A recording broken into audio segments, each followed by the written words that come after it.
né? Hoje a gente vai falar sobre Revolução Francesa, como vocês estão vendo aí. E eu vou tentar passar um videozinho, inclusive, para vocês daqui a pouquinho. Não sei como é que vai ser a conexão, porque hoje a minha internet não estava muito legal, não. Vocês estão conseguindo me ver de boas? A minha imagem está travando? Alguma coisa assim? A imagem tá meio com A lag. tela ou a câmera da senhora? A minha câmera, a minha voz hoje na turma da tarde estava tranquila, só que a câmera eu tive até que desligar, porque estava muito ruim. A câmera tá Mais ou menos, tá dando umas travada maneira, mas eu tô escutando a senhora e tô vendo a tela. É isso aí. Tá, eu vou desligar a câmera então, gente, porque para a internet focar em trabalhar melhor na minha voz, pode ser? Claro, professor. Tranquilo. Ai, pra não travar aí comigo fazendo uma cara engraçada, né? Ninguém merece. Tirar print. Eu vou virar meme. Vocês vão tirar print e vão fazer figurinha de mim. Oi. Se tiver com algum aparelho fora o que você está usando agora, desliga a internet para poder ter menos... menos... Como é que é o nome? Menos aparelhos conectados à rede. Entendi. Assim, para focar só na rede do computador. O único aparelho é o meu celular. O único aparelho é o meu celular e já está desligado já. A internet não está funcionando direito no celular, só está com 4G mesmo. Então, a internet está focada só nesse computador e mesmo assim ainda não está trabalhando direito. Mas vai dar tudo certo. Infelizmente, vocês não vão ver a minha cara, né? Mas, enfim, vocês que lutem. Revolução Francesa, gente. Revolução Francesa foi um processo revolucionário na França, né? Fundamentado ali pelas ideias iluministas daquele século, do século XVIII. E a Revolução Francesa, ela não acontece só por causa do movimento iluminista, né? A Revolução Francesa, ela acontece na França especificamente por conta de uma série de características que a França reunia ali naquele momento. E essas características somadas a esse pensamento iluminista vai gerar essa convulsão popular na França. A Revolução Francesa é um movimento burguês, é um movimento de uma burguesia ilustrada, tá bom? De uma burguesia aliada ao pensamento iluminista. Entretanto, a gente vai ter a participação das camadas populares nesse processo revolucionário e na defesa desse processo revolucionário. É muito importante que se diga isso. Mas a Revolução Francesa, ela vai servir, na grande realidade, né, a liderança desse processo. Então, a burguesia ilustrada francesa, ela vai se utilizar, na realidade, da força das camadas populares para conseguir ali empreender mudanças radicais na França durante esse período. E esse processo revolucionário ele dura exatamente 10 anos, iniciando em 1789 e terminando somente em 1799, com o golpe do 18 de Brumário, que vai colocar o general Napoleão Bonaparte no poder na França, certo? Vamos entender, então, quais foram as motivações do movimento francês. Separei aqui, né, em aspectos sociais, econômicos e políticos. No que diz respeito aos aspectos sociais, a gente pode evidenciar a alta carga tributária, né, e o privilégio também do clero e da nobreza. Lembrem-se que a Revolução Francesa e o próprio pensamento iluminista, eles contestam o antigo regime. E a característica social do antigo regime é o quê, gente? É uma sociedade de privilégio, em que o primeiro e o segundo estado são privilegiados. Por quê? Porque são eles que detêm as terras, os cargos, o prestígio social, os privilégios, a isenção fiscal, uma lei própria, uma legislação própria para eles, né? Então, eles são privilegiados. E, além disso, o terceiro estado, ele é onerado com as obrigações servis e com os impostos. Ali no primeiro estado, a gente tem os membros do clero, que se divide em alto clero e baixo clero, né? Ali no alto clero, nós temos aqueles que advêm da nobreza. Já no baixo clero, a gente vai ter aqueles que vêm, sobretudo, da burguesia, né? Ali na nobreza, a gente vai ter uma nobreza de toga. A nobreza de toga é aquela nobreza que tem o seu título nobiliárquico porque foi comprado. Na verdade, não é nem uma nobreza, né? É uma burguesia. É uma burguesia que consegue comprar o seu título nobiliárquico, tá certo? Não só o seu título nobiliárquico, como inclusive cargos públicos. Então, a burguesia, muitas das vezes, para adquirir esse prestígio, para adquirir esses cargos que eram dessa elite, né, privilegiada, eles tinham que comprar, tá bom, gente? Deu para entender isso, né? Então, a nobreza dividida em nobreza de toga, nobreza provincial, que era uma nobreza formada pelos nobres, muitas das vezes empobrecidos, que viviam nas províncias. E eles sobreviviam das taxas que eles cobravam dos camponeses, dos direitos feudais que eles tinham sobre aquela massa campesina. Lembrando que a França ela era essencialmente agrária, 80% da população francesa estava no campo, tá certo? Formava o terceiro... não, desculpa, ainda falta uma nobreza, que é a nobreza cortesã. A nobreza cortesã era aquela que vivia dentro do Palácio de Versalhes, vivia ali em torno do rei e vivia de pensões do Estado, gente, para vocês terem uma ideia. Já vou falar sobre isso, inclusive, né? Sobre essa questão econômica.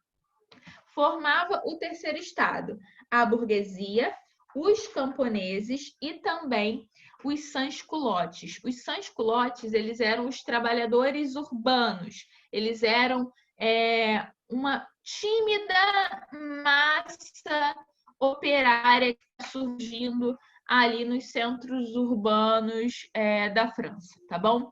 Eles vão ter esse nome, né, sans-culottes, por conta da calça que eles utilizavam. Os nobres, eles usavam uma calça mais apertadinha, mostrando o culotte. Já os sans-culottes usavam uma calça mais larguinha, o que denotava que eles eram pobres, né? Então, eles eram os sem culottes. Eu brinco assim para ficar claro para vocês, tá bom? Isso aí é por conta da calça, que era uma calça mais larga. Então, esse terceiro estado, gente, esse terceiro estado, ele vai ser onerado. Esse terceiro estado, ele vai passar por situações, né, de fome, de miséria. Havia muita desigualdade social na França. E, além disso, a gente tem ali também a questão do pensamento iluminista, né? Esse pensamento iluminista que está evocando igualdade, liberdade, fraternidade, enfim, é por isso que esse pensamento iluminista ele vai fazer mais sentido na França. Eu vou colocar um videozinho para vocês rapidinho. Esse vídeo que eu vou colocar, ele é... Calma aí. Professora. Oi. A senhora já trabalhou em escola? Já. Não é a felicidade dos alunos quando vai botar um vídeo? Felicidade dos alunos quando vai botar um vídeo. Eles adoram. Dá a ver, Eles adoram. Me pediam filme toda a aula. Ai, professora, passa filme, passa filme. Aí agora na quarentena eu passo filme e eles não gostam. Eu tirava meio ponto de todo mundo, se é aluno preguiçoso. Nossa, esse é um professor ruim, hein? Gente, vamos lá. Esse daqui é o trailer do Assassin's Creed, um joguinho de videogame. Vocês devem conhecer. Muito bom, muito bom. Vocês estão vendo aí? Isso é professora boa, cara. Isso é professora. Papo reto. Prestem que atenção, professora. tá? Papo Prestem reto. atenção minuciosamente. Como assim?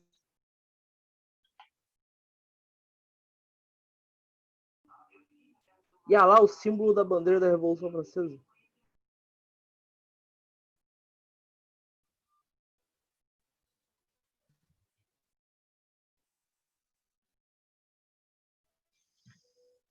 Professora, não tá saindo som pra mim, não. É só pra mim? Pra mim também, achei que tava bugado. Não tá saindo som pra vocês não, gente? Tem que compartilhar o som, Long, você sabe como é que faz. Como eu faço isso para compartilhar o som? Era uma barrinha aqui Long. em cima. View Options. Tem lá em cima, se não me engano. Se você No fica- Zoom? no Zoom. Tem View Options, se eu não me engano. Ou então naquela barrinha ali de compartilhamento tem uma opção. Shared Audio Computer. Acho que é isso. Não, mas isso eu já estou fazendo. Ué, Calma, pera. Como é que você falou? Você tá vendo aí o que eu tô vendo? não vejo o que você tá vendo. Não? Não. Então, no negócio do microfone tem. Tem várias coisas em inglês. Não, mas tá escrito. Gente, eu vou deixar sem som para vocês É. lerem. Não vai ser tão legal, mas já serve. Ah, dá pra ler. Tá? Pode ser? Pode ser, pode ser. Pode Eu vou ser. tentar tirar o fone para ver se vai. Tentar tirar o fone para ver se vai. Sei lá se funciona alguma coisa.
E aí, gente?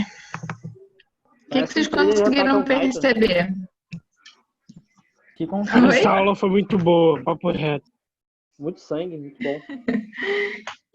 Gente, assim, a gente viu a ostentação dos nobres na corte enquanto o povo estava passando fome, né? Tem uma frase que atribuem à rainha da França, que era a Maria Antonieta, né? A gente não sabe se isso é verdade, não tem comprovação histórica, mas ela supostamente falou assim, quando começam, né, a se manifestar, isso aí, Letícia, o povo morrendo, os nobres nem aí. Nada mudou. Né? Quando o povo começa a se manifestar pedindo pão, porque o povo estava com fome, ela vira e fala: ué, se lhes faltam pão, por que não comem brioches? Né? Então, isso mostra a total falta de sensibilidade da nobreza da França, né, com a fome daquele terceiro estado que sustentava ele, gente. Para vocês terem uma ideia, 60% dos gastos da receita da receita do Estado francês, né, era gasto para pagar os empréstimos que eles contraíam com países estrangeiros. Então, tem um recolhimento, 100%. 60% é para pagar empréstimos. Né? 12% era para cobrir os gastos dessa nobreza cortesã. Tem um outro filme aí que eu quero indicar para vocês que se chama Maria Antonieta, que é um filme bobinho, assim, é um filme recente, né? Não é um filme histórico, não, mas dá para a gente extrair algumas coisas interessantes dali, né? Dá para a gente perceber como que essa corte ela é onerosa. Era uma corte parasitária e manter essa corte era muito caro. 12% da receita era destinada para a manutenção dessa corte, para pagar as pensões desses nobres, né? E os próprios gastos da própria corte. E apenas 28% cobria o restante dos gastos, né? Era investido, de repente, aí em algum bem para a população. Então, havia ali uma discrepância muito grande da vida, né? Do primeiro e do segundo estado para a vida do terceiro estado. Os burgueses, eles participavam do terceiro estado, eles não tinham título nobiliárquico, eles não tinham poder político, mas eles tinham poder econômico. A burguesia, gente, ela, junto dos camponeses sans-culottes, né, que pagavam os impostos e que, portanto, sustentavam esse Estado francês. E a burguesia, né, se a gente voltar um pouquinho mais lá para trás, a gente vai lembrar que a burguesia ela é parceira do rei, ela auxilia o rei no processo de formação do Estado Nacional, no processo de centralização política desse rei. Por quê? Porque é bom para a burguesia. O rei ele vai ali dar uma série de vantagens para a burguesia se desenvolver ao longo da Idade Moderna. Só que vai chegar lá no século XVIII e a burguesia ela vai querer mais. A burguesia ela vai perceber também que existe uma limitação do absolutismo monárquico em desenvolver o capitalismo. A burguesia, ela quer também, gente, uma coisa que até hoje na nossa sociedade a gente sente isso, né? Que é a questão da meritocracia. Para você ter um cargo público lá na França, naquele momento, você precisava nascer com título nobiliárquico, você precisava ter sangue azul, você precisava ser nobre, você não precisava ser competente para aquele cargo, né? Somente o fato de você nascer bem já te dava ali alguma vantagem. Então, não importa se você se esforçou muito, se você estudou muito. A burguesia, ela tá querendo que isso acabe, né? A burguesia, ela quer conquistar os cargos através do mérito e não mais através do nascimento. Não quer mais que os nobres conquistem, né, através do nascimento, tá certo? Então, havia uma limitação do absolutismo em desenvolver o capitalismo, havia também a burguesia querendo participar da constituição do Estado, afinal de contas, a burguesia ela olhava para a Inglaterra e percebia o quanto que a Inglaterra se transformou a partir do momento em que ela foi transformada numa monarquia constitucional. A partir do momento que houve a limitação do poder monárquico através do poder do parlamento, né, do legislativo, e que formavam esse parlamento os burgueses, que estavam ali para justamente retirar esses obstáculos que o absolutismo monárquico acabavam, né, gerando para o pleno desenvolvimento do capitalismo, tá certo? As questões econômicas da França, gente, elas vão girar em torno desse gasto excessivo com a manutenção da corte parasitária, fora que existe uma acentuada dívida externa desde a época do Luís XIV, né? Uma dívida externa que não parava de crescer. Vai chegar um momento que os países estrangeiros não vão mais emprestar dinheiro para a França e isso vai gerar um déficit orçamentário. A gente vai ter também ali onerando, né, ainda mais essa parte financeira, a participação da França em conflitos, em guerras, como a Guerra dos 7 Anos, ali na década de 50, 60, lá nos Estados Unidos, a gente já viu isso, e também eles vão participar também da Guerra de Independência dos Estados Unidos, né? Isso tudo custa dinheiro, isso tudo gera um gasto. Fora que a vida... Isso mesmo, Letícia.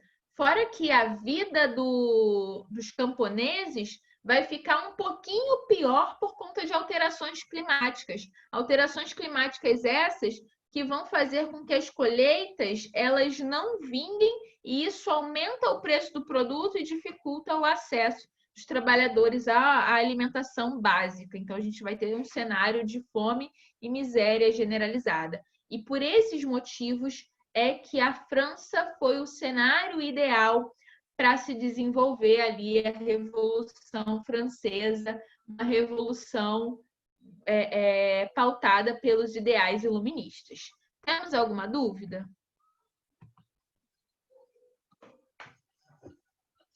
Olha, vocês vão me responder, né? Tá tudo bem. Não, nenhuma dúvida, professor. Show. Gente, a Revolução Francesa ela é um marco, né, cronológico. Existe uma historiografia, na verdade, uma periodização histórica tradicional.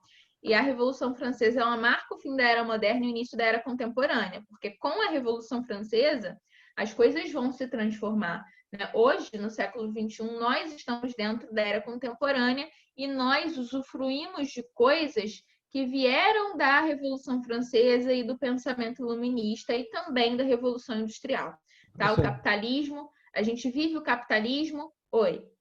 Desculpa, a senhora pode voltar só um pouquinho que a minha internet caiu aqui, eu não escutei uns menos de um minutinho para trás, se falou alguma coisa importante. Desculpa. Eu já nem lembro mais, gente. Acho que eu fui... Voltou Francesa, marca o fim. Então, existe uma periodização histórica tradicional, né? E de acordo com essa periodização histórica tradicional, a Revolução Francesa, ali em 1789, é o evento que marca o fim da Idade Moderna e o início da Era Contemporânea. Então, a gente tem ali um divisor de águas, digamos assim. É claro, gente, que nada acontece do dia para a noite, né? Não é assim, em 1789 eles pensavam de um jeito e em 1790 eles vão pensar de um outro completamente diferente, claro que não. As mudanças, as transformações históricas, elas se dão num longo período de transformação, vocês sabem disso. Mas, enfim, nós no século XXI, nós usufruímos de coisas, nós vivenciamos coisas políticas, econômicas e sociais também, que vieram da Revolução Francesa, do pensamento iluminista e também da Revolução Industrial que aconteceu na Inglaterra e que nós já estudamos, né? A democracia, a liberdade de expressão, a liberdade individual, a liberdade religiosa, os direitos, a igualdade jurídica, a tripartição de poderes, isso tudo vem ali do século XVIII, tá certo? Por isso que a Revolução Francesa é considerada um marco que divide aí duas eras. A era do antigo regime, é claro que, gente, pelo amor de Deus, claro que a gente vai ter, por exemplo, né, características feudais na Rússia, por exemplo, até o início do século XX, né? Claro que a gente está ali trabalhando com as causas da transformação, mas em cada espaço vai ter a sua evolução ou não, de forma diferente a cada tempo, tá? Não é que ali, a partir de 89, tudo mudou em todos os lugares, acabou o feudalismo. Não é bem assim. Vamos para o processo revolucionário. Bom, Luís XVI, que era o monarca da época, ele era casado, né, com uma austríaca, rainha da França era Maria Antonieta, herdeira aí do trono austríaco, e ele tem um problemão nas suas mãos, porque ele tem um déficit orçamentário. Os seus ministros da Fazenda, os ministros do dinheiro, das finanças, eles falavam que o terceiro estado, que o primeiro e segundo estado precisava pagar impostos, sim. Só que esses ministros, eles eram afastados sempre que eles viam que a situação da França estava, né, apertada. Eles falavam sobre a necessidade de fazer com que o primeiro e segundo estado pagassem impostos. Só que, gente, o rei, ele é um nobre, assim como os outros nobres, né? Então, ele simplesmente demitia. Só que em 1789, diante de uma situação catastrófica econômica, o rei ele vai convocar os Estados Gerais, a reunião dos Estados Gerais, para falar justamente sobre esse déficit orçamentário. Esses Estados Gerais não eram um parlamento, era uma assembleia consultiva.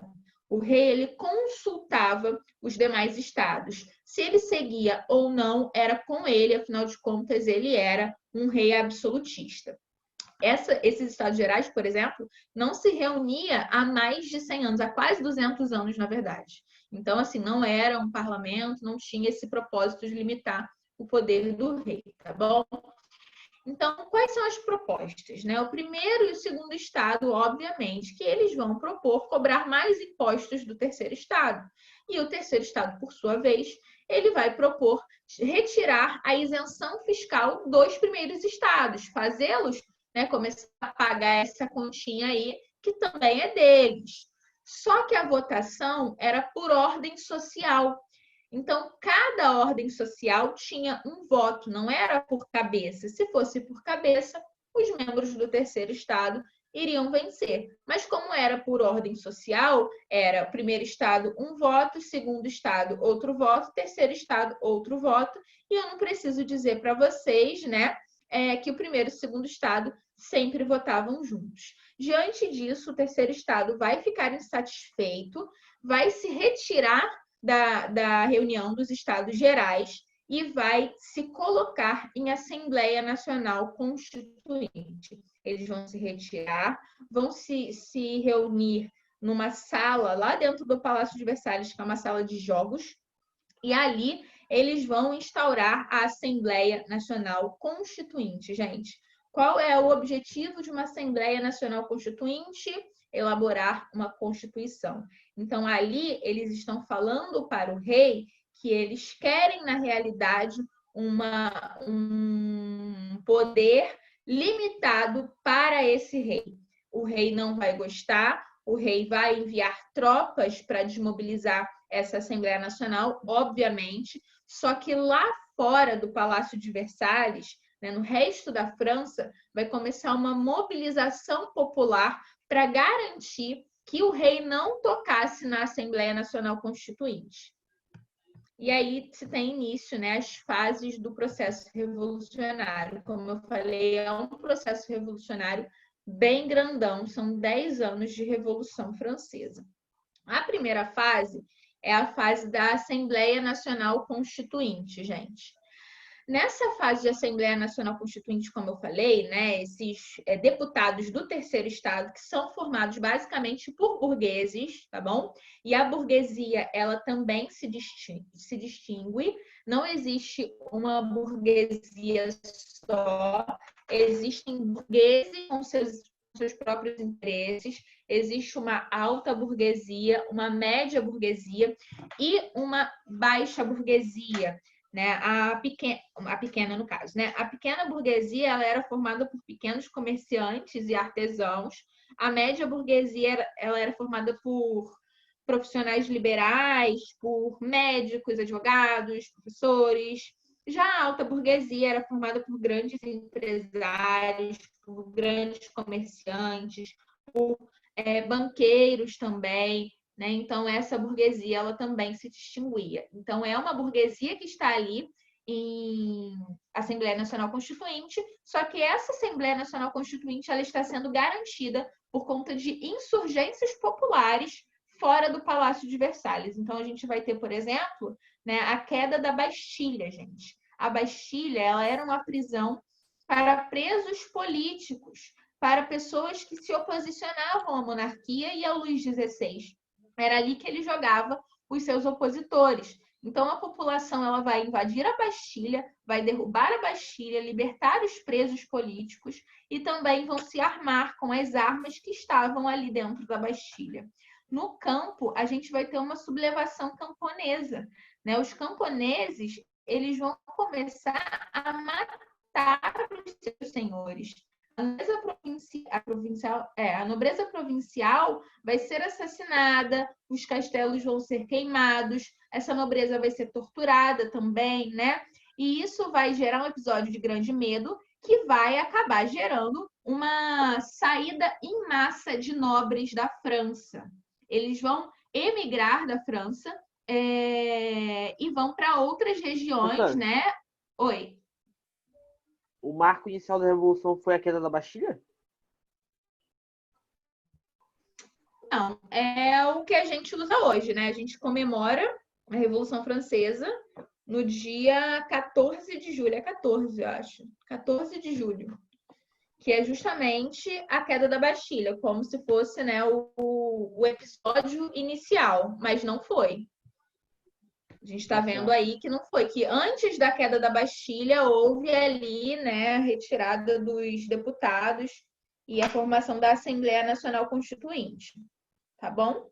Mas a queda da Bastilha é um evento emblemático, digamos assim.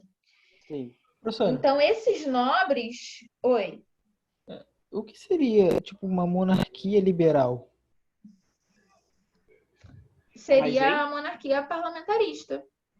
Tá, entendi. Tá? Então, esses nobres, eles saem da França, eles vão pedir asilo em países que são países absolutistas, né? São países em que os nobres também são privilegiados, como é o caso da Áustria e da Prússia, praticamente. Monarquia Nutella.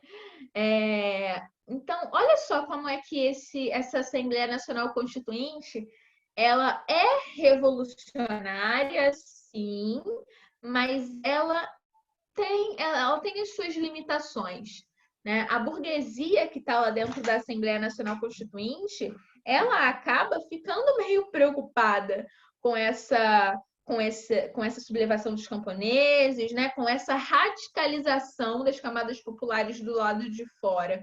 E eles começam a aprovar certas coisas para apaziguar os ânimos, para conseguir neutralizar, pelo menos um pouquinho, esses camponeses, esses sans-culottes que estavam doidões, querendo acabar com tudo mesmo, quebrar tudo. E aí, o que eles vão fazer? Eles vão começar a aprovar coisas. Durante os trabalhos ainda da Assembleia Nacional Constituinte, né? Então, por exemplo, durante os trabalhos da Constituinte, a gente já vai ter o fim dos direitos senhoriais sobre os camponeses. Vamos ter também o fim dos privilégios tributários, ou seja, todo mundo agora vai pagar imposto. O clero, ele vai ter o seu poder reduzido e também vai ter as suas terras confiscadas. Vai ser criado um documento chamado Constituição Civil do Clero, em que isso vai estar lá bonitinho, né, sendo colocado. É claro que a maior parte do clero também não vai gostar disso e eles também vão se retirar da França. E, gente, eu tô falando de pessoas que estão saindo da França, né, mas que não é para viver em paz na Áustria e viver lá sua vida de fazendinha feliz, não. Eles saem, né, mas para formar um exército contra-revolucionário, para formar um exército para invadir a França e acabar com esse processo, tá bom? Tenham isso em mente. Vai ser proclamado em 1789 também, gente, um documento muito importante, que é a Declaração Declaração dos Direitos do Homem e do Cidadão. Essa declaração, ela vai pregar o respeito à dignidade da pessoa humana, né? Inclusive, a Declaração Universal dos Direitos Humanos se baseia nesse documento, né? A liberdade de opinião, a liberdade de pensamento, a igualdade dos cidadãos perante a lei, o direito à propriedade individual, o direito à resistência e a resistência à opressão política. Então, assim, quais são os valores que estão sendo evocados nessa declaração, gente? Iluminismo? Exatamente, iluminismo. É um documento, e assim, é interessante que as pessoas na França, a partir daquele momento, elas deixam de ser súditos para passarem a ser cidadãos. O conceito de cidadania vai começar a estar em voga naquele momento também, tá bom? Então, eles deixam de serem súditos, né, de somente obedecer para serem cidadãos, cidadãos que lutam ali pelos seus direitos e que participam da política. A Constituição vai ficar pronta em 1791 e quando a Constituição fica pronta, a França se transforma numa monarquia constitucional. Essa monarquia constitucional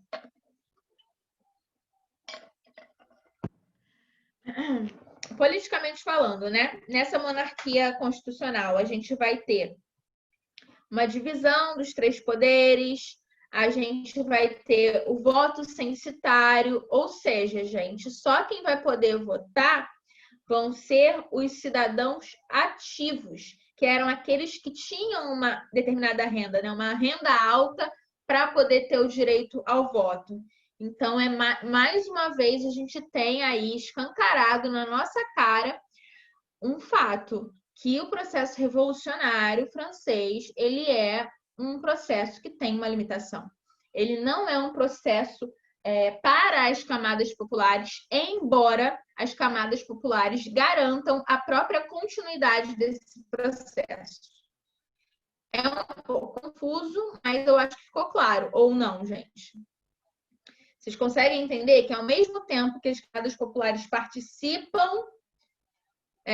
tipo isso, Caio. As camadas populares participam, garantem o processo, né, a existência desse processo, mas as coisas que estão surgindo desse processo revolucionário são vitórias da burguesia para a burguesia.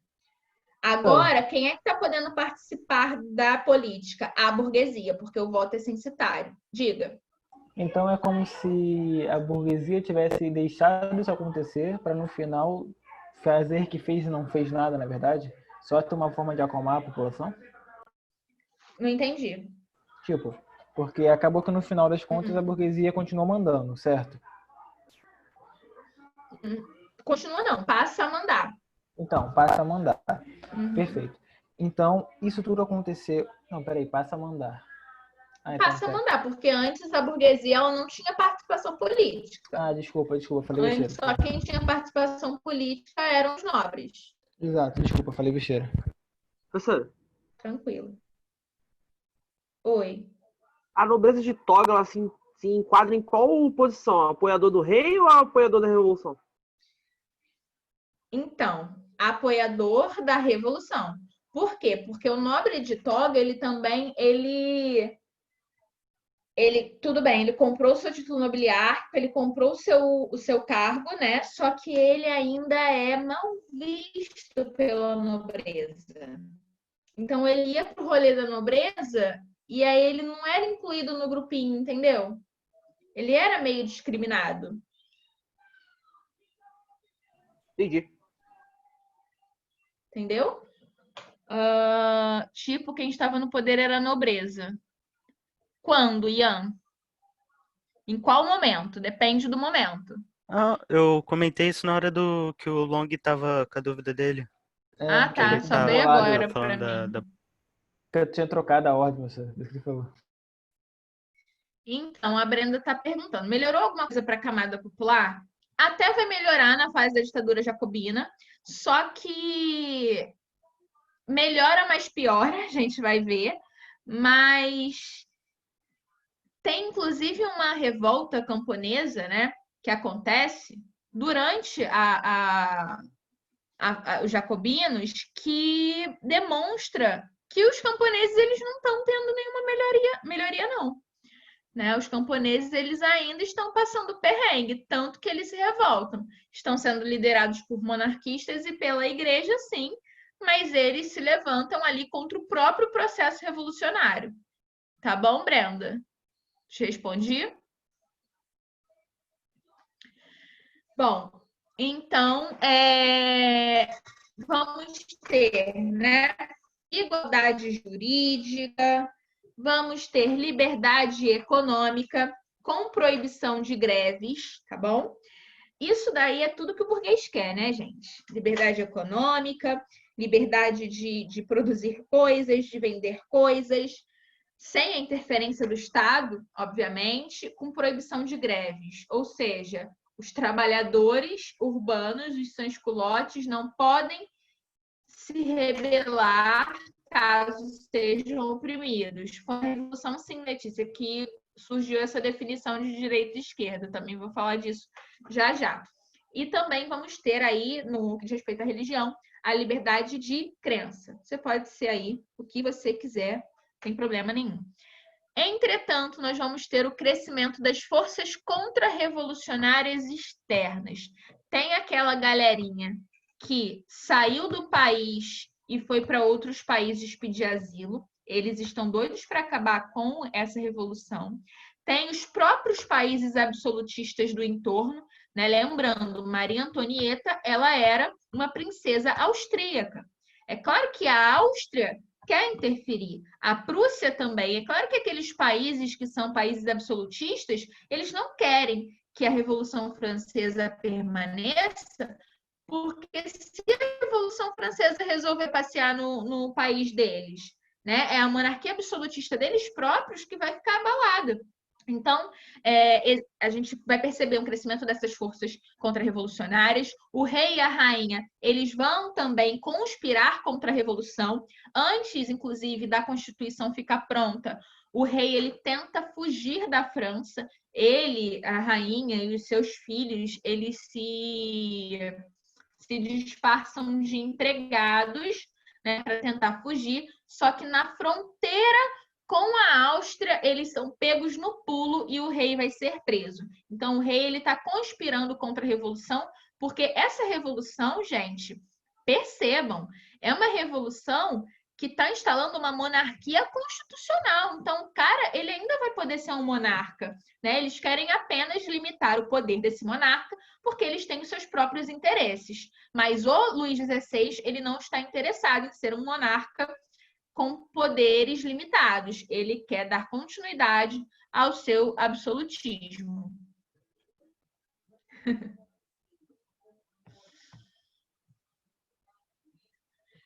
Na fase de monarquia constitucional, gente, a gente tem essa mobilização real pela retomada, né, do absolutismo que eu acabei de falar. A gente vai ter o ataque da Prússia e da Áustria. Imagina, o ataque da Prússia e da Áustria contra camponeses, sans-culottes. A Batalha de Valmy, gente, em 1792, representa, né, essa batalha do exército austríaco e prussiano contra esses revolucionários, que vão ser liderados ali, né, por Danton, Marat.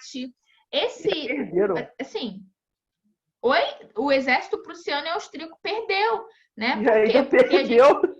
Porque a gente tem ali uma massa, gente, que acredita na revolução.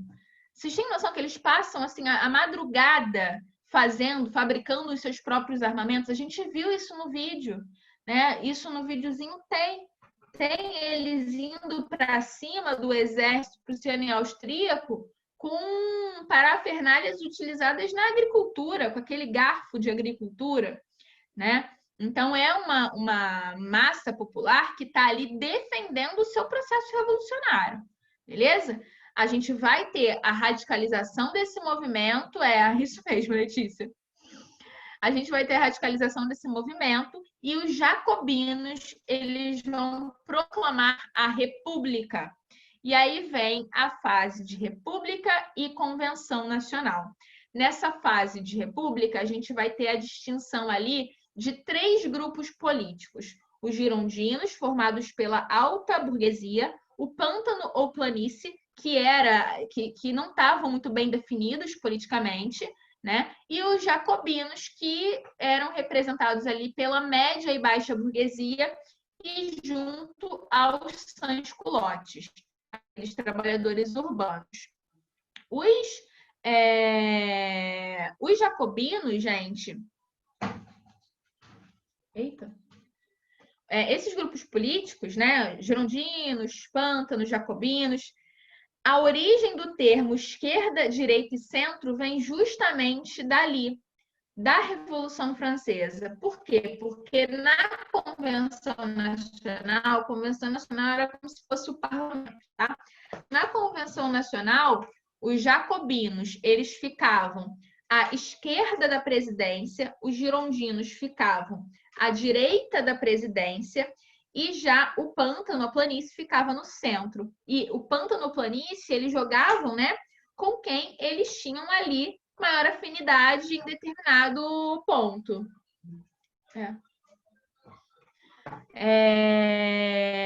Os girondinos, a alta burguesia, eles defendiam um projeto menos radical possível, eles defendiam uma monarquia parlamentar, eles não defendiam a república, porque república era algo muito radical, eles queriam o rei no poder para limitar as concessões que seriam feitas para os populares, né? Eles queriam eles próprios estarem no poder para garantir uma política favorável aos seus próprios negócios. Já os jacobinos, por serem formados pela média, baixa burguesia e sans-culottes, eles já defendiam as causas populares, eles já defendiam ali a radicalização desse movimento, tá certo?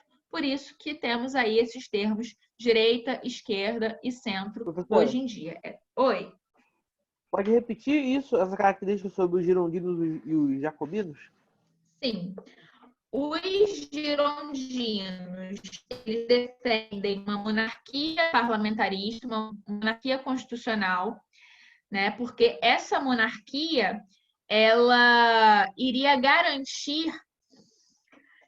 limitar, na verdade, né, as limitações que seriam feitas às camadas populares. Os girondinos, eles têm o interesse de privilegiarem a si próprios, né, de estarem no poder para garantir uma política favorável aos seus próprios negócios, aos moldes do que aconteceu lá na Inglaterra no século XVII, tá bom? Lá com a Revolução Gloriosa. Qual foi a consequência da Revolução Gloriosa, gente, para a Inglaterra? Quem lembra? Acúmulo de capital para a Revolução Industrial? Não, isso é outra coisa. Não. Depois da Revolução Gloriosa, o que a gente tem instaurado lá na Inglaterra? A monarquia parlamentarista. Isso aí. Isso aí. E o documento que vai garantir essa monarquia parlamentarista, qual o nome?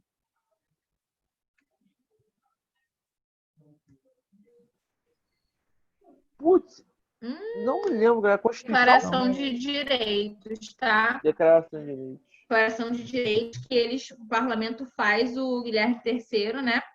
Que era antes o Guilherme de Orange, assinar, que era um documento limitando o poder daquele monarca. Bill of Rights, cara. Beleza? Putz. Bill of Rights, isso aí. Esquece não.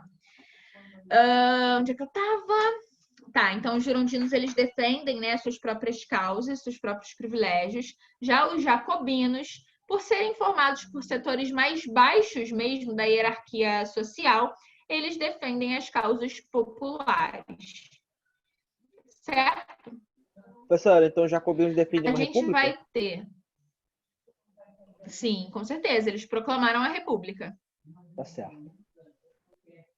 Tá?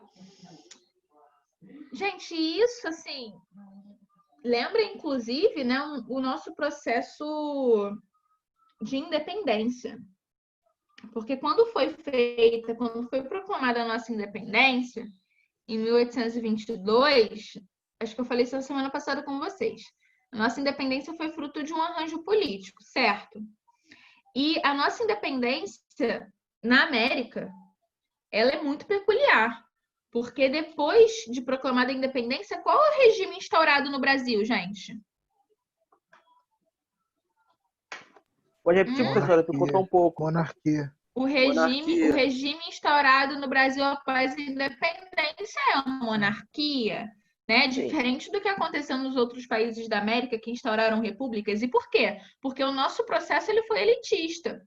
Porque a elite que fez ali aquele arranjo político pró-independência, né, também não queria mudanças radicais, com poder moderador. Isso mesmo, Letícia, monarquia com poder moderador, para piorar. Porque aquela elite ali, né, que desenvolve a independência do Brasil, ela também não queria uma radicalização, não. Ela queria dar continuidade àquele conservadorismo que existia na era colonial, só que com maior liberdade econômica, tá certo? O Brasil fez uma monarquia parlamentarista moderada. Como assim, Caio? Porque, tipo, a ideia era tipo assim, é a coisa para os outros países verem, entendeu? Porque o poder moderador cagava tudo, cagava os 3 poderes, entendeu? Fazia tudo. Uhum. A gente não vai seguir o modelo parlamentarista clássico, né? A gente vai ter no Brasil o parlamentarismo às avessas justamente por conta do poder moderador. O poder moderador acabava fazendo com que o rei ele dominasse os outros poderes, inclusive o legislativo. Ele tinha o poder de nomear senadores, né? Que mais?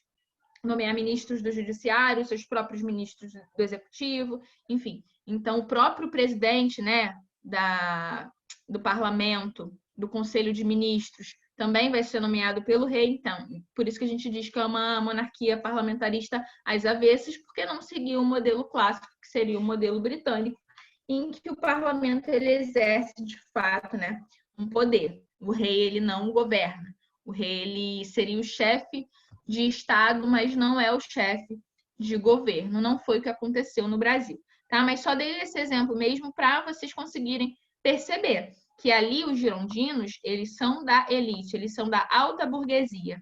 E eles querem privilégios para eles próprios. Então, eles não precisam de uma radicalização política. Eles não precisam que o povo esteja no poder.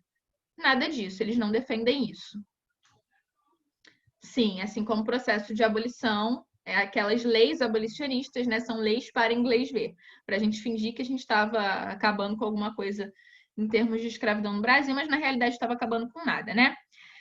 A execução do rei e da rainha acontece em 1793. Primeiro, quem vai perder a sua cabeça vai ser o Luís XVI e depois a Maria Antonieta, ela vai ser assassinada também, né? Vai morrer aí, vai perder a sua cabeça semanas mais tarde. Com isso, gente, vocês não estão entendendo. A galera da Europa, os outros países europeus, eles vão ficar doidos, né? Nossa, um processo revolucionário que acaba por assassinar os monarcas, o rei e a rainha. O que também, gente, os girondinos não defenderam, tá? Os girondinos lutaram até o fim pela vida dos monarcas. E quando eles perdem, quando os jacobinos vencem essa, porque a morte do rei e da rainha vai ser pautada pelos jacobinos, né? Quando os jacobinos vencem, os girondinos perdem, os girondinos eles vão ficar boladíssimos e eles vão começar a conspirar contra os jacobinos que estavam no poder. Beleza? E assim surgiu os direitos iguais entre homens e mulheres, de morte igual. Enfim, os outros países, né, eles começam a ficar loucos da vida, porque afinal de contas o rei e a rainha morreram, e eles vão criar uma coalizão de forças externas. Essa coalizão vai ser formada por exércitos da Áustria, da Prússia, da Rússia, Portugal, Espanha e Inglaterra. Agora eu pergunto a vocês, o que a Inglaterra está fazendo ali? A Inglaterra, por acaso, financiando? Executava uma monarquia absolutista para ficar incomodada com essa revolução que está querendo fazer exatamente aquilo que eles fizeram? Não. Financiando? Não. Ela financiava? É uma boa pergunta. Não é que ela financiava, mas mesmo que financiasse, né? Por quê? Por que ela estaria fazendo isso? Né? A Revolução Francesa, ela está ali, capitalismo. Exatamente. Porque a Inglaterra, ela está vendo se desenvolver na França o mesmo processo que ela desenvolveu e que foi extremamente necessário para o desenvolvimento do capitalismo. Né, gente? Acho que foi um dos primeiros pontos que eu coloquei na semana passada quando a gente estudou, ou essa semana eu já tô louca, eu já nem sei mais que dia é hoje, né? Que a gente estudou Revolução Industrial. Acho que foi na semana passada, não foi? Segunda-feira. Foi na segunda. Foi na segunda? Meu Deus, parece que foi há tanto tempo. Então, o primeiro ponto que eu coloquei para vocês, né, foram as condições políticas favoráveis da Inglaterra para empreender a Revolução Industrial. A Inglaterra, ela formou um Estado liberal burguês, e esse Estado liberal burguês facilitou o processo de Revolução Industrial e de início do capitalismo lá na Inglaterra. E a Inglaterra está vendo isso acontecer na França. A Inglaterra quer isso para a França? Não. Claro que não, porque se isso acontece na França, gente, o que vai acontecer com a Inglaterra? Tem concorrente. Exatamente. A Inglaterra, ela vai ter a França como sua concorrente. E não é isso que ela quer, beleza? Então, a gente vai ter uma contra-revolução interna também. Vai acontecer uma revolta na região da Vendéia, que era uma região camponesa, e essa revolta vai ser uma revolta camponesa contra a Revolução Francesa, gente. Então, a gente está percebendo aí que os camponeses, eles não estão felizes com esse processo revolucionário. Esse processo revolucionário não está chegando até os camponeses, tanto que eles se revoltam. Na fase de república, vai ter início a ditadura jacobina, gente. A ditadura jacobina, ela vai ser liderada pelo Robespierre, Maximilien de Robespierre, vocês viram no videozinho, né? O Robespierre, ele quando é colocado no poder, né, pelos jacobinos, ele está numa fase muito tensa. Ele está numa fase de formação de uma coalizão externa grande e ele está numa fase também de revolta camponesa, de girondinos se voltando contra os jacobinos por conta da morte do rei, né? Então, o Robespierre, ele vai começar a empreender o que a gente chama na história de período do terror. Ele vai instalar lá na França revolucionária o Tribunal Revolucionário. E esse Tribunal Revolucionário, ele vigiava e punia os contra-revolucionários. Até aí, né? Ok, normal para uma revolução. Mas ele vai, gente, assim, lembra como se fosse hoje, né? As mortes que aconteciam na França, aí sob a liderança de Robespierre. Antigamente, lá no início da Revolução, os nobres que eram... como é que é o nome? Daquele negócio que... Decapitados? Guilhotinados. Né? Os nobres que eram guilhotinados e a população camponesa, a camada popular ia para a rua e vibrava com os nobres sendo guilhotinados. Gente, só um adendo. A população francesa, na época, ela girava em torno de 25 milhões de pessoas, sendo que 24 milhões de pessoas formavam o terceiro estado, tá? Era mais ou menos esse cálculo aí. Caramba! Então, grande parte era do terceiro estado e pouquíssimos eram pertencentes ali à nobreza e ao clero, tá bom? Então, no início, essa população ia para as praças, né, para ver aqueles nobres sendo guilhotinados e vibravam com aquilo. Só que a partir da ditadura jacobina, a gente vai ter as próprias pessoas, as próprias camadas populares e lideranças também. Lideranças do próprio Danton vai ser morto pelo Robespierre. Né? Lideranças do movimento também sendo mortos. Por quê? Por supostamente conspirarem contra a Revolução. Então, Robespierre, ele vai ficar muito paranoico, né? Ele vai suspeitar até da sombra dele. Se ele olhar para você e desconfiar, se ele só imaginar na cabeça dele que você está agindo contra a Revolução, que você está a favor do exército contra-revolucionário externo, ou que você está agindo em favor dos girondinos, você vai ser guilhotinado, né? Existe aí historiadores falando de cerca de 50 mil pessoas que foram guilhotinadas durante o período do terror jacobino, beleza? E na ditadura jacobina, a gente vai ter... Na ditadura jacobina, a gente vai ter, sim, propostas para as camadas populares sendo atendidas. A gente vai ter o sufrágio masculino. O que isso quer dizer, gente? Sufrágio masculino.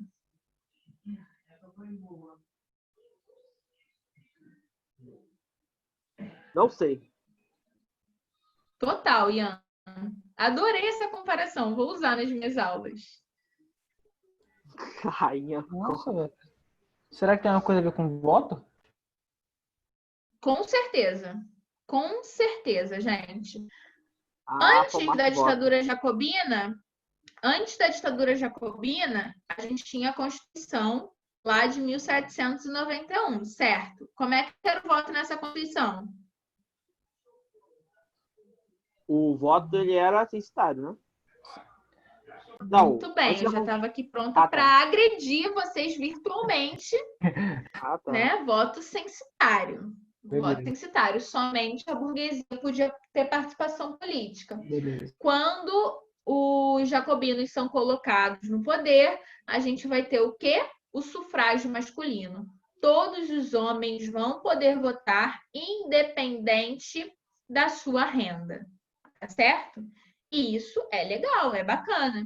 Vamos ter também a lei do máximo. O que é a lei do máximo? Ele vai limitar, né, o preço máximo dos produtos. E isso vai ser interessante também para as camadas populares. Por quê? Porque os comerciantes não vão poder aumentar os preços dos produtos. E isso vai garantir que aquelas pessoas das camadas populares consigam consumir pelo menos o básico para a sua sobrevivência. Gente, é um processo revolucionário, né? Eles não estão fazendo revolução dando flores para as pessoas. É um processo revolucionário que está contando com uma repressão externa. Então, o país ele vai sofrer economicamente durante todo esse período, tá certo? A lei do máximo, ela vai ser uma lei ali interessante para essas camadas populares. Vamos ter a abolição da escravidão nas colônias francesas. O Ian está me perguntando se existiam escravos na França nessa época e se eles recebiam direito ao voto, né? Existiam escravos, mas era, tipo, muito... Como é que eu vou dizer? Era quase inexistente. A escravidão na Europa, ela praticamente não vai existir. A escravidão ela vai ficar mais focada mesmo lá nas colônias, tá bom? A abolição da escravidão nas colônias francesas. Ele vai criar também um comitê de salvação pública, que vai controlar o exército e a administração do país. Quem vai estar no controle, inclusive, vai ser o Danton. Vai chegar um momento, gente, que o Danton vai falar assim: Hobbes, para com isso. Para de matar as pessoas, Hobbes. Você está matando demais.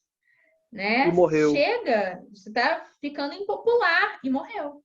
Morreu. Robespierre vai achar que ele está falando aquilo porque ele é contra a revolução e vai colocar ali o Danton no caixão, né? Vai matar o Danton.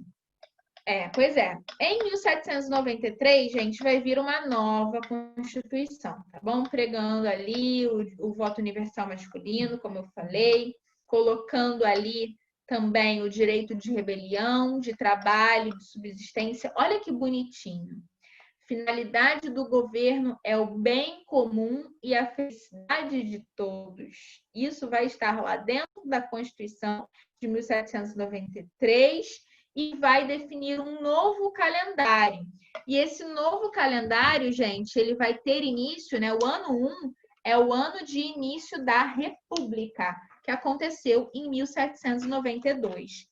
E os meses também foram mudados na França. Os meses, eles vão ser nomeados, né, com as características das estações do ano, tá? Então, por exemplo, a gente vai ter o brumário, né, que significa brumoso. A gente vai ter o nevoso, o termidor, o ventoso, enfim. Os meses, eles vão ser aí renomeados para as características das estações do ano, e não vai ser como o nosso criativitoso. Não vai ser como o nosso calendário, não. Tipo assim, o brumoso. Tô pegando aqui, tá? Um exemplo. Brumoso, do dia 1º de janeiro ao dia 31 de janeiro é o brumoso, ventoso do dia 1º de fevereiro ao dia 28 aí de fevereiro. Não tinha isso. O mês, ele começava no meio do mês nosso e terminava no meio do outro mês. Deu para me entender? Caramba, é um... não tem... Vê que dá um mês. Oi?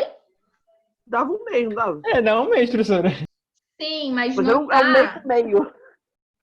Sim, mas não tá ali bonitinho junto do nosso, entendeu? Não é só, tipo, janeiro em francês.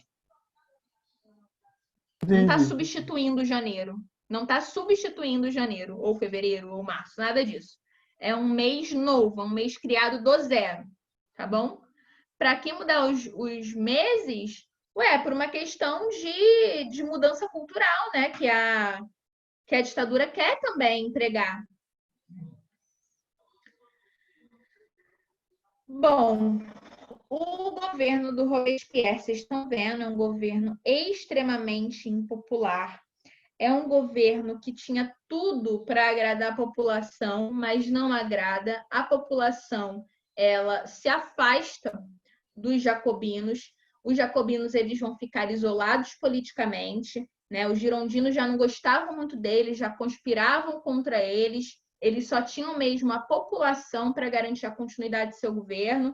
E aí não vai ter jeito, os girondinos, junto da planície, vão empreender, vão desenvolver um golpe para retirar os jacobinos do poder. Em 1794, o Robespierre ele vai ser preso e ele vai ser condenado à morte. Robespierre vai tomar um tiro na boca no momento da prisão e depois ele vai ser condenado à morte sem julgamento, tá? Ele vai ser também guilhotinado. Sim. Aquele cara no vídeo. Vocês lembram do filminho? Isso aí, aquele ali era o Robespierre. Ele toma um tiro na boca no momento da sua prisão. O golpe... Oi? A maior ironia da história. O cara que criou a guilhotina foi o primeiro cara a ser guilhotinado. Eu já ouvi isso, rapaz. Sabe, isso teve uma inspiração, né? Sabia? Oi? Teve uma inspiração. Que lá na Grécia... Teve um cara que inventou o primeiro instrumento de tortura assim, em larga escala, que era o touro de cobre, eu acho. Aí o primeiro cara a ser morto foi ele que criou. Olha, Caio também é cultura, gente. É cultura. Pois é, eu já ouvi essa história de que o cara que inventou a guilhotina foi guilhotinado também.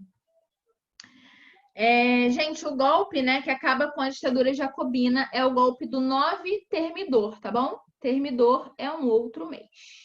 Se eu não me engano, é julho. Pega ali um períodozinho de julho. O golpe do Termidor vai dar início à quarta e última fase desse processo revolucionário francês, que é a fase do diretório. Essa fase do diretório, gente, ela vai começar em 1795 e vai terminar em 1799 com um outro golpe, que vai ser o golpe do 18 de Brumário. Mas até a gente chegar aí, né, nesse golpe do 18 de Brumário, a gente vai ter um governo que vai instalar uma nova Constituição no país, a gente vai ter uma terceira Constituição nesse processo revolucionário de 10 anos, olha quanta alteração, né? Essa Constituição vai ficar pronta em 1795 e vai dar continuidade ao regime republicano.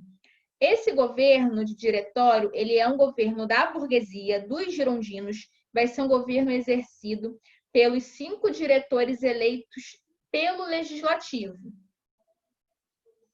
Tem mais golpe que o UFC, é verdade. Está aparecendo, inclusive, o período democrático brasileiro ali de 1946 a 1964, né? Só coisa boa. Que foi um período ali que o golpe estava indo, mas não foi, quase foi e não foi de novo. Foi tenso. No final, o cara se matou e não teve golpe. No final, se matou e não teve golpe. E aí foi necessário um militar, o Lott, dar um golpe para garantir que o golpe não fosse dado e que o JK fosse empossado presidente. Caraca! É uma confusão, mas eu adoro esse período, gente. Na minha monografia, eu retratei justamente esse período ali do governo do João Goulart. Falo de 1962. Nossa, velho, meu Deus. Na monografia de curso. Eu amo esse período, amo. Então, um governo exercido por 5 diretores eleitos pelo Legislativo, pela Convenção Nacional. Voto censitário, novamente. Como eu falei, é um governo burguês. É um governo burguês que está governando para quem? Para a burguesia. Né? É um governo que vai abolir a lei do máximo. Ou seja, quem é que não vai gostar disso, gente? Povo. O povo vai ficar bem triste, né? Vai pegar mais caro. Exatamente. Vai pegar um pouco mais... É um governo também que vai ter que lidar com a invasão daquele exército contra-revolucionário, né? E não está indo muito bem, não. Está tomando uma surra do exército contra-revolucionário. É um governo fraco, é um governo que é impopular, que não tem base nas camadas populares, né? Então, os próprios girondinos, eles vão dar um golpe no diretório e eles vão colocar no poder o Napoleão Bonaparte. Napoleão Bonaparte, ele era um jovem general do Exército Revolucionário Francês, que ao longo desse processo revolucionário, ele estava empreendendo grandes vitórias, ele foi um grande estrategista, né? E os girondinos, a girondinada, ela percebe o quanto que o governo do diretório é fraco e dá o golpe do 18 de Brumário e coloca o Napoleão Bonaparte no poder, iniciando uma outra história na França, um outro período que já não está mais dentro do processo revolucionário francês. Muita gente confunde isso, pelo amor de Deus, tá? Napoleão Bonaparte, ele não está dentro, ele foi um militar, né, desse processo revolucionário, mas quando ele é colocado no poder é um outro período, beleza? O governo revolucionário, ele termina em 1799, foi aí uma revolução de 10 anos. E em 1799 se dá início à Era Napoleônica, iniciando ali com o seu governo de consulado. Temos alguma dúvida?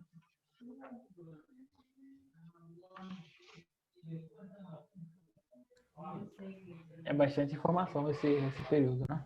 Bastante informação. A gente tem mais um tempinho, a gente tem um tempinho aqui sobrando.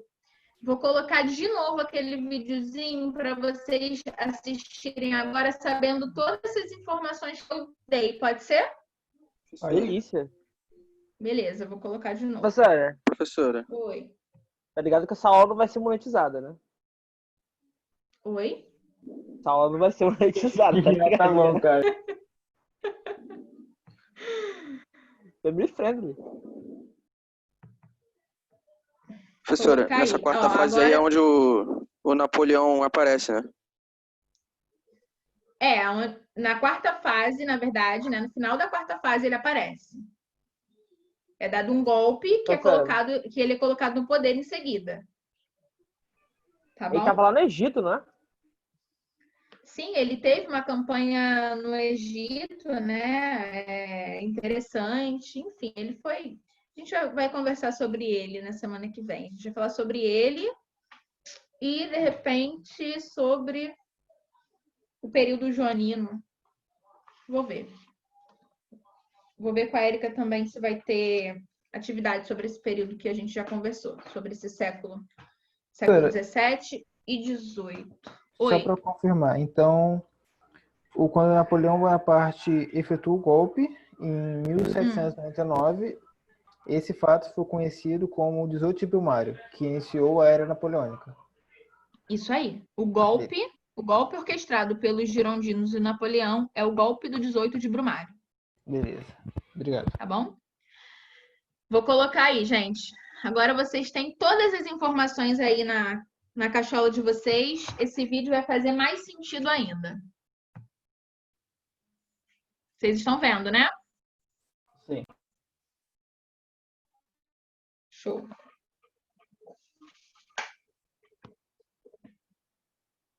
Não faz isso não, galera. Não faz isso não.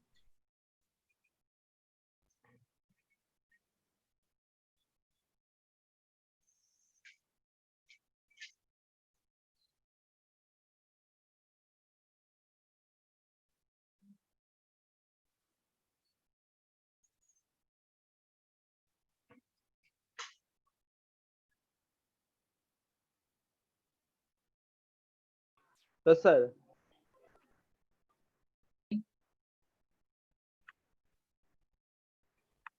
Pode falar. Deixa o vídeo rodando. Não, vou só colocar aqui numa qualidade inferior porque tá meio brabo, não tá? Mas tá meio ruim de ler já, professor. Você fica bem ruim.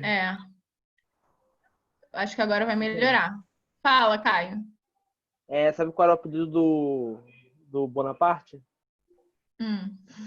Lá vem. Corta-bucho. Por quê? Por que era corta-bucho? Sei. Porque quando o cara vinha enfiar a faca dele, não pegava na cabeça. Porque ele era baixinho, ele cortava o bucho do cara. Só vocês. Vou colocar aqui pra rolar, gente.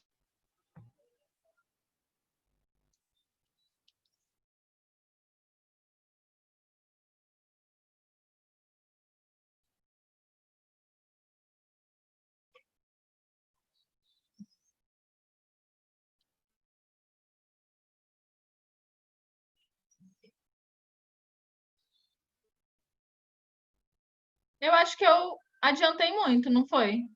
Ou não? Tá rolando normal? Acho que tá normal. Show. Aquilo ali era a Guerra dos 100 Anos, professora? Oi? Do cara de vermelho, o soldado vermelho com o soldado azul, era a Guerra dos 100 Anos? Calma aí, que pra mim o áudio tá rolando. E aí eu não tava escutando. Diga, Caio. Aquela cena em que tem um soldado com roupa vermelha e um soldado com roupa azul é a Guerra dos 100 Anos? Não. Ali Seria tava dos 7 mostrando anos. isso. Ah. Inglaterra e França, né, professora? Guerra de 7 anos, 1700 e pouco. Tem um Assassin's Creed dessa guerra também, não tem, professor? Tem. Não sei. Tem. É muito maneiro, cara. Aí, gente, olha as armas. Vocês viram? E o povo como? Olha, bateu com o cara com sapato. Sangue nos olhos ali, defendendo, né? Furou. Olha que bonito. A Bastilha caiu. O cara tomou uma sapatada, velho. Tomou uma sapatada. Sapato com a ponta de ferro. Churrasco de São João, a fogueira de São João. Agora é o sangue.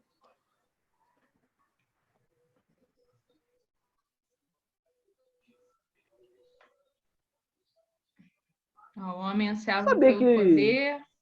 Não sabia que o Luís XVI era tão gordinho.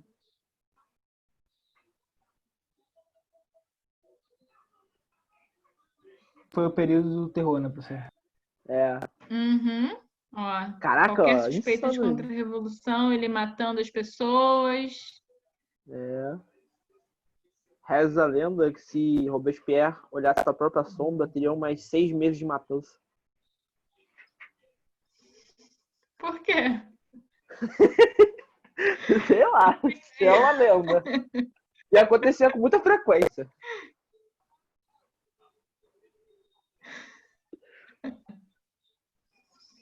Aí, ó, trabalho de pedreiro aí, ó. Juntando o piso. Aí ele sendo preso.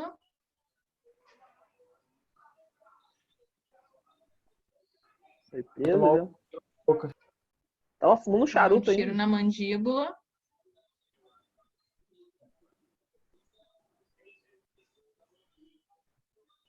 The Walking Dead francês. Liberdade, igualdade, fraternidade, o lema da Revolução Francesa. E come. Mestre, ele foi mesmo morto com... Perde a cabeça. Diga. Ele foi mesmo morto com a Oi? cabeça... Ele foi mesmo morto com a cabeça virada pra cima? Ah, É a não pior forma. sei. Esses detalhes Nossa. sórdidos.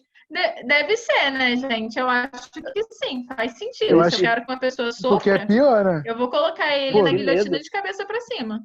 Senti medo. É pior, com mano, certeza. caraca. Você vê, né, Deixa- Vai vir a lâmina ele vai vir o chegando. bagulho. Exatamente, ele Nossa, vai vir o horrível. bagulho chegando no pescoço dele, vai ser pior. É, bem, Vocês são mó né, sanguinários, técnicas de cara. torturas aí sanguinárias, exatamente. Aí Caraca, deu água na Brasil. boca. Deu água Professora, na boca. Gente, vocês têm mais alguma dúvida sobre a eu tenho uma matéria? observação. Ah, Se diga. quando cortava a cabeça de uma pessoa, ficava viva mais 10 segundos. Aí eles Isso mostravam é o uma corpo pergunta dela pra sem mim ou é uma cabeça. afirmação? Afirmação. É uma É uma afirmação? fato. É um fato. Eu acho também. Eu acho que tem esse negócio, né? Até o cérebro É um desligar fato. Por isso ali, que ele botava na deve sexta. demorar. Deve Professor, demorar um cadinho. Eu tenho uma Diga. pergunta. Então, Diga. lá a Inglaterra não apoiava a Revolução Francesa, então, certo? Não, isso. Então, e o que aconteceu depois que que a França conseguiu vencer, no caso? A França conseguiu virar uma república, conseguiu acabar com isso, né? Vamos dizer. Não, a França ela já era uma república, né? Desde 1792. Sim. A Inglaterra é contra o processo revolucionário francês, por uma questão de concorrência. E depois vem a fase do Napoleão Bonaparte. Napoleão Bonaparte, você está dizendo assim, você está me perguntando com relação à Inglaterra, né? Exato. Então, a relação entre França e Inglaterra, durante o período Napoleão, vai ficar pior ainda. Né? Porque o Napoleão Bonaparte vai querer industrializar o país e ele vai concorrer com a Inglaterra e, para isso, para vencer a hegemonia britânica na Europa, ele vai empreender o bloqueio continental. Exatamente o que eu tava pensando. Que Nossa, isso? isso aí, velho. que Isso doideira. aí. Isso aí. Isso vai desembocar, inclusive, na história do Brasil, né? No Caramba. período joanino. Gente, então é isto. Estou partindo. Vou dar aula para o Enem agora. Espero que vocês tenham gostado da aula, que vocês tenham entendido tudo de Revolução Francesa. Semana que vem a gente se encontra novamente, tá bom? Beleza. Beijinhos Obrigado, para Fernanda. vocês.